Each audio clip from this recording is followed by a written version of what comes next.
Hello again, everybody, and welcome to the first official episode of Belle's OT Corner. I am so excited to have you all with me today. As I mentioned in the intro episode, our first mini season is going to be all about sensory processing. And what I thought for this season is we can look at what are the building blocks of sensory processing. What is sensory processing? And what does it mean when something goes wrong?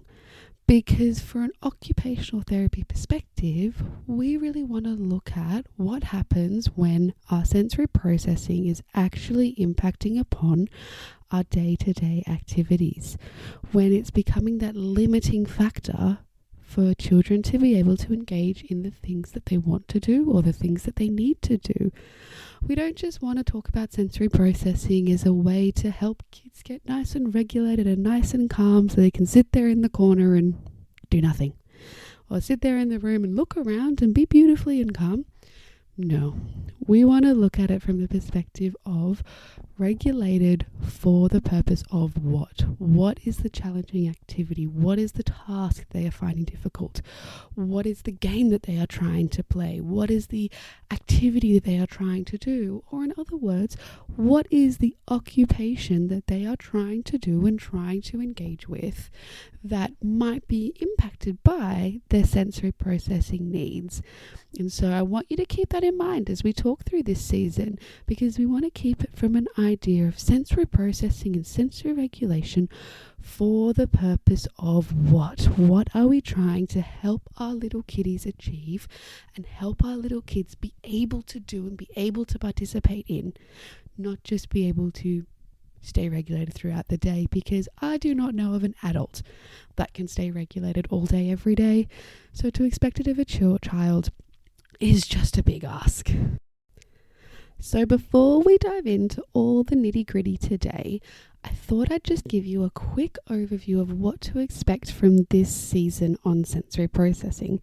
So today's episode is all about the introduction to sensory processing, what it is, how it works, what are those building blocks, that basic information we need to then be able to dive deeper into each of our senses.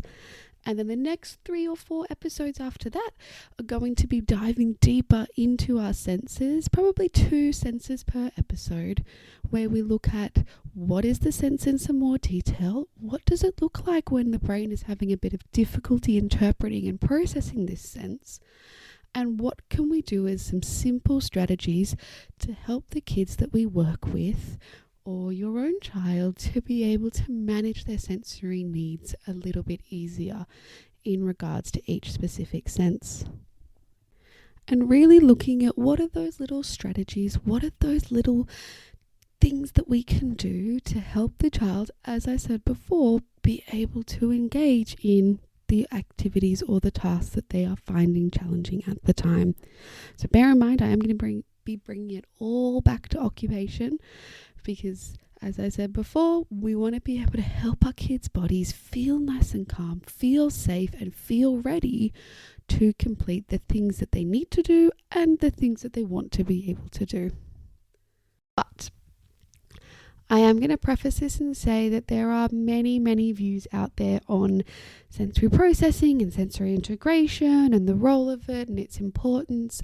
But the reality is it's about what works for the child. And for each individual child is so different, and some things that work for one won't work for the next. And to be honest, they might work for one child for like 3 months, and then you all of a sudden realize your strategies aren't working anymore, and so you need something else. And part of this is because children are so complex. Humans are so complex. The way our brain works and interacts on a daily basis is so complex that to just say this is the one thing that fixes everything is just not true. In saying that, there are some things that we can do within looking at how our brain processes information that can help you understand it a little bit more. And so that's what we're going to dig into today. So what is sensory processing? It is our body's ability and our brain's ability to register, discriminate, adapt, interpret, and respond appropriately to physical and emotional sensory input from our bodies and from the environment. Now that sounds like a very confusing process, and it is quite a complex process. And the best way to think about this is if we talk through a worked example. So I want you to imagine that you've had a busy day and you're cleaning up at the end of your day and you step on something. And maybe you step on your keys, maybe you step on a little bit of Lego.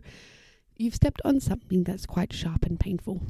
Now, your brain knows to go, ow, and move your foot. But actually what's happened here is the touch receptors in your skin have felt and processed that there is a different block that we have stepped on. That's not the carpet, it's something different, it's harder. It sends that message through your nerves up to your brain. And your brain interprets that message and acts on it quite quickly because it's come with a bit of emphasis saying that this is painful. And then your brain registers, interprets that information and creates an action plan or a response to this sensory input. So it then sends a message back down your nerves to your muscles to say, lift that foot up off the block as fast as possible, please. And this happens really quite quickly. Your brain receives the sensory information, interprets it, and responds appropriately. So that is what the basis and the very, very basic of sensory processing is. It's our brain's ability to interpret and manage all the different informations it's getting from the world around us. Now, we can have difficulties with this when maybe our brain responds too quickly or doesn't respond enough, and we'll get into those a little bit more as we talk through this episode. But at its core, sensory processing is all about how our brains process the input it receives from the world around us and from our bodies. So then that gets into our senses. And if you ask most individuals in this world, most people will tell you that we have 5 senses, because that's what we're taught in school. In Australia and in the UK, we are taught that we have 5 senses. It's actually incorrect. We actually have 8. And the 3 other senses that we don't necessarily learn a lot about are actually incredibly important. So the senses that we have are the 5 that we know, being touch, taste, sound, sight, smells. Got there. And the 3 that are less well known is our vestibular system, our proprioceptive system, and our interoceptive system. These senses all work together for the brain to put together a full picture of what is happening. So our brain never really processes one sense in isolation. It is working double time, processing all this information all the time about what is happening in the world around us from 8 different senses all at once. And what happens when we get some sensory information that comes up into our brain? 2 things can happen. Number 1, the brain might disregard it. It might decide that actually that's not important enough, we don't need to act on it, we're not going to process it. Or it might need a really intense input, a really intense message to come along that nerve before it registers and processes it. Number 2, the brain processes it and either takes the information in and acts on it straight away because it's a protective instinct response and we need to act on this. Like, for example, when you step on a piece of Lego, your response is very instantaneous.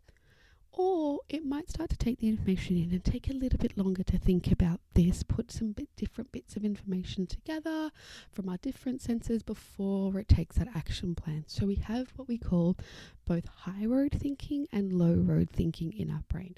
And the low road thinking is when we need to get there straight away. We need the answer right now. And the high road thinking is when we can take more time, put some more things together and actually make a bit of a more considered plan. Now, this is not a necessary choice by the individual or the person. This is automatic, based largely off our protective instincts within us and our fear responses as well, and our level of overall feeling of safety. So, now that we have a bit of an understanding of how this information is processed, let's talk about all of our senses. So why not start with the ones that we don't know, and then we'll get into the ones that we do. So we have our proprioceptive sense. This has also been known as our body awareness sense, and this is all about messages from our muscles that tell the brain how stretched the muscle is, the level of stretch placed on the muscle. And this then tells the brain can decode to figure out where our body is in space. It's the idea that you don't always have to see your body to know what it's doing. So wherever you are right now, if you curl up your toes without looking at them, you can feel that your toes are curled up. You don't need to look at them to verify that they are curled up. Or if someone takes your hand and puts it behind your back and opens and closes your fist, you can feel where your body is and what it's doing, and that is your proprioceptive system in action. It's all about knowing where my body is in space and what it is it's doing. It's also a very calming sense because it gives us this sense of assurance. I am safe, I know where I am, and so when we start to talk about some dysregulation that can occur, proprioception can be a very powerful tool to help the brain organize itself, to help the brain calm down, and to help the brain regulate, because it's all about that idea of I know where I am. And you see kids as they start to develop this, they might bump into things a little bit and they have difficulty grading the right amount of strength. So that becomes a part of our proprioceptive system as well, knowing that if I'm ripping a piece of paper, I can use relatively gentle strength, whereas if I'm trying to rip a piece of cardboard, I need to apply more strength. All of that ties into our awareness of our muscles and our proprioceptive system. So that's proprioception, and we will get into all of these in more details in our later episodes. I just wanted to give you a bit of an overview of them today before we dig a bit deeper. So our next sense is our vestibular sense. And this is sometimes called the balance sense. So it's done by knowing where our body is relative to gravity. Is it moving? Is my body stationary? Am I inverted? So is my head upside down? Am I starting and stopping? Is my head tilted to the side a little bit? This sense is done from our inner ears. So we have these amazing things called semicircular canals. Essentially, there's a tiny little bit of liquid within these semicircular canals that slides just ever so slightly as you move your head. They have little detectors within these semicircular canals that will then tell how far this liquid has slid, and therefore it can give your brain a very exact idea of where you are. So this is also can be quite a calming sense. It depends upon how it's used. So when we give linear and predictable movement, it can be incredibly calming. Think about when you have a crying baby, and the first thing you do is you pick them up and you either rock them in your arms side to side, typically at a relatively continual and predictive speed, or you have them up in your arms or on your hip and you're bouncing them up and down. And again, it's linear, it's predictable movement. And this can be very helpful to calm down. Our vestibular system can also be quite alerting depending upon the type of input we are getting. And so maybe if we're spinning around in circles, or if we're jumping up and down, or if we're doing lots of start and stop movements, it can really help wake us up a little bit as well, and help energize our bodies and help our bodies feel ready. And all of these things that I'm saying are very much dependent upon the child, and we will get into this in a second after we go through our senses about what this means for each individual. So the third sense that is less well known is our interoceptive sense. And this sense is fascinating. It is all of the internal messages we get from our bodies. So when you feel hungry and you feel that grumbling in your tummy, or when you need to use the bathroom and you feel like your bladder is full, or maybe when you're feeling hot or cold, all of these sensations come from our interoception. So does when you get scared and your heart starts beating really fast and you can feel your heartbeat. That's your interoceptive system at play. And this one plays a huge role in terms of our recognition of emotions, our awareness of our own self-care needs, in terms of having to use the toilet and when we're hungry. And so it is working all day, every day. So those are our 3 that are typically not as well known. And the 5 that we then do know, we have our taste, and this is done by receptors in your mouth that will detect for different tastes that you might be experiencing. You also would have a little bit of touch receptors going on in your mouth as well that will tell you things about what the texture of the food is like and what it feels like and what temperature it is. All of those are at play as well. But your taste system is largely telling you about how things taste. You have your sight, and so this comes from your eyes, and this does things like seeing what you're seeing, managing glare, processing all the different colors that you see. Then we have touch. Now, touch is done from your skin receptors, and it can also detect light touch versus stronger touch, and can be quite protective as well in terms of knowing when you need to move away from different inputs. Then we have our smell, and this is from our nose, as I'm sure you guys will know. And we have our auditory system, so our hearing system, and that all comes from our ears and how our ears detect the sounds around us and what it processes as a safe threshold and what it processes as an unsafe threshold. And so you might be able to have some music going on in the background and your brain goes, yep, that's fantastic, I'm enjoying listening to that. And then you hear a cry or a crash from upstairs or in another room, and you know that, oh no, that needs a response. I need to go and see what's happened there to see if I'm needed or if someone needs a cuddle. So that's a bit of a summary of all of the different senses that we have working in our bodies. And as I said, we will get into these in more detail in coming episodes as well. So for each of these senses, we then have what we can refer to as our own sensory profiles, as well as words such as under-responsive and over-responsive. And you may have heard these words thrown about before. You may have a really good understanding of what these words mean, but we're just going to talk it through quickly so that we all have the same awareness and understanding before we start to move into some of the nitty-gritty. So, sensory profiles are an individual's preferred sensory environment, and everyone has one.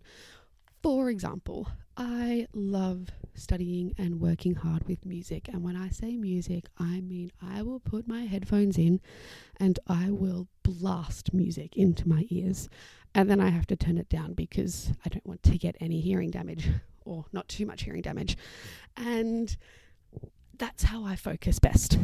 I have a friend who needs to be complete silence when she focuses and when she studies.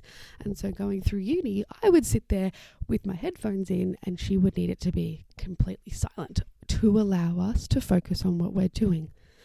I also know that if I sit at my desk for too long, if I'm writing a report at work, I'm only productive for about 50 minutes before I have to get away from that desk, stand up, stretch, anything. I cannot sit down and focus for more than about 50 minutes before I need to change up my environment a little bit. And so these are my sensory preferences. Now, we all have different sensory preferences, and as I said before, the point where we get concerned as parents, teachers, or occupational therapists is when we see those sensory preferences or sensory difficulties are impacting on our ability to engage in our occupations or the activities that we want to do. So on top of having our sensory preferences, we then have these things called under-responsive and over-responsive. And so this is about the level of input required for our brain to notice the stimuli. So for some people, we need lots and lots and lots and lots of input before our brain will process it. And for other people, the smallest little sound they will notice, or the smallest slight touch they will notice. And these difficulties in modulation and our responsiveness to sensory stimuli is where we can really see some of these difficulties impacting on our daily occupations, and where we can then get involved with strategies around, okay, so what is the difficulty? What is the occupation or the task that we're trying to do? And is there a sensory difficulty impacting on that? If there is, where does it come from and what can we do to help manage this? And there are lots of different things that we can do to help manage this. But it's about looking at, is it a task-specific difficulty? And when I say this, I mean, am I working with somebody who is incredibly responsive to tactile input and finds touch very challenging, or maybe they just find light touch very challenging to process. And so dressing, when they have to pull clothes over their skin, can be a distressing time, in which case we can put in very specific strategies to manage that situation. Or sometimes we might have a child that is really struggling to manage their modulation throughout the day, and they find it really hard to focus and they're getting really heightened all the time. And so what we can do with them is we can look at building in targeted sensory activities around the times when they're going to have those challenges, to help their body have that time to reorganize, resettle, and then be prepared to take on the new information. Think about it as a little line graph. And through the day, you're going to have your sensory inputs and you're going to process this information. You might start to creep up a little bit, and then you do something to calm and bring yourself back down. And then it creeps up a little bit again, and then you do something to calm and bring yourself back down. Now, we do this naturally. You know, if I've had a really crazy morning and I'm running late and the bus was late, or I couldn't find my car keys, and so I've got to work late. I've gotten in, I've done my first clients, but then my brain stops working, and so I will go and get a coffee. And I'll walk to get my coffee instead of making an instant coffee, because I know I need a break, that time to let myself calm down, let my body reorganize before I go back into the next thing. Or maybe if I'm having a really tricky day, I go for a toilet break, and I might take a slightly longer toilet break, or I take an extra tea break, or I go and chat with a colleague, or I go outside and get a breath of fresh air. All of these little strategies are different things I personally use on a day-to-day basis to manage as they build up and bring them back down, and build up again and bring them back down. And so what we can do is work with the children to help them build their own strategies, guided by what we know are going to be slightly more effective ways to help them manage. And so we might build in some high intensity proprioceptive input because we know it's going to bring them down faster, with the idea of then following that up with the challenging activity. So we want to organize, get ready, get to a spot where we can think, we can engage to persist through the challenge.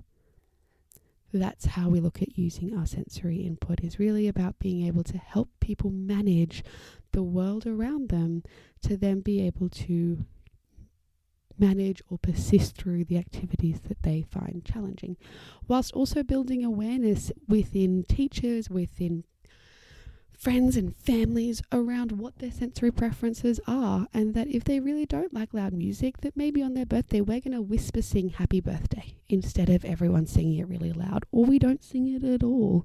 And these adaptations that can make life easier as well, so we can also decrease those number of challenges and those number of stresses that someone experiences throughout the day, because sensory preferences are totally fine. Everybody has them, and when they get to a level that makes integrating and working in the world that we live in, because our world is incredibly overstimulating, that's where we then come in to look at how can we help this individual cope and manage to do the things that they want to do and they need to do every day. So that's a little bit of a summary about how our sensory processing works, and how it all comes from our nerves taking information up into our brain having the time and the opportunity to then process that information, decide if it's important or not, and decide if it needs an action plan or not. And if it does need an action plan, then what is that going to be? So what is my response going to be to the stimuli that I've processed? And sometimes this response can be out of what might be perceived as out of whack. So maybe there's a little kid who's stood in line and he's gone to line up in the morning, and normally he goes to the end of the line, but today his teacher told him to line up, and so he's trying to do the right thing. He stands in the middle of the line, but he's really quite sensitive to unexpected touch, and he's been jostled 3 or 4 times. Now he's kind of on edge and he's a little bit heightened at this point, and then he goes into the classroom and he goes to put his bag in his bag spot, and someone knocks him again. And then all of a sudden he's screaming. And to another student and to the teacher, it can be really hard to see what's happened there, and to realize that actually we've had 3 or 4 knocks that have happened outside that have built us up. And so the final knock inside, that might have actually been just a gentle little knock, has elicited this big response because it's been building over the day. And this is where we then look at really breaking down the why behind what we're seeing. What is happening within our sensory systems that are resulting in this building and building, or these behaviors that we're seeing, or things that maybe don't quite match up to what you'd expect to see, tells you that there's probably something else going on. You know, someone claps really loudly and there's a child covering his ears. That's going to tell you that that kid wasn't expecting that noise, and that he's found that really challenging to process. And so there's lots that we can then do to help manage through those situations. You know, if you know it's going to be a really loud assembly, talking through it in advance, using ear defenders, giving him opportunities to sit further away from the noise and away from the speakers.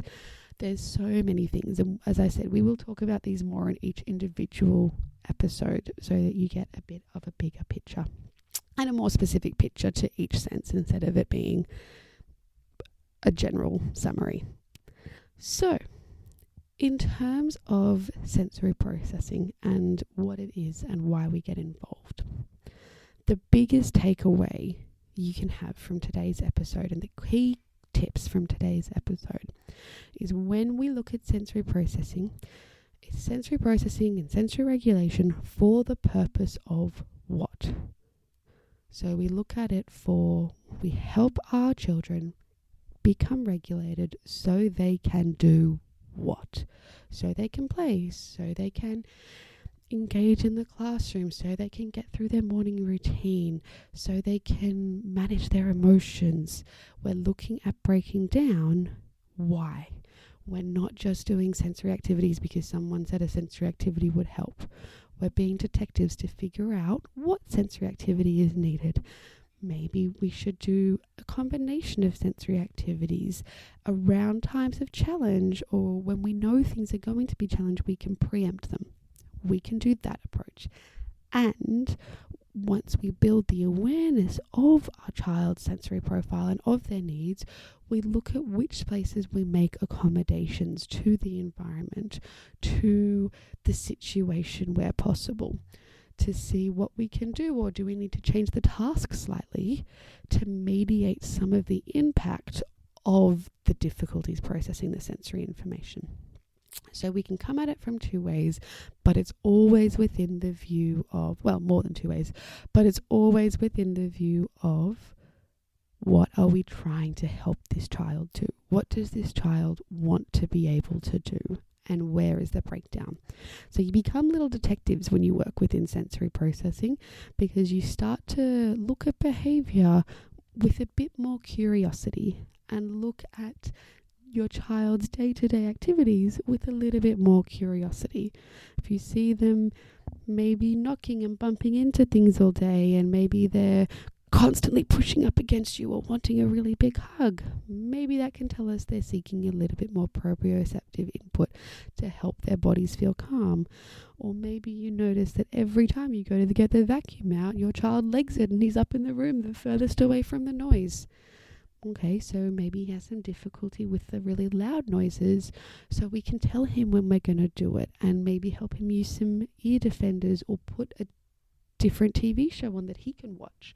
Or maybe we vacuum when he's not at home until it's a time when he needs to be able to vacuum as he becomes older and older. But we can pick and choose what some of those sensory challenges we put our children through, but what the challenges are that we have our children experience throughout the day. There are multiple that you can't control, but there are some that you can, and some that you know are going to be distressing, and so it just might be easier for your child and for yourself to remove some of those challenges because they're already processing enough in their day to day. So that brings us to the end of our summary episode for everything sensory processing. Thank you so much for listening along with me today, and I cannot wait to see you next time where we dig into all things proprioception and vestibular systems. In the meantime, if you'd like to know when the next episode comes out, head over to Belle's OT Corner on Instagram and give us a follow. Talk soon. Bye.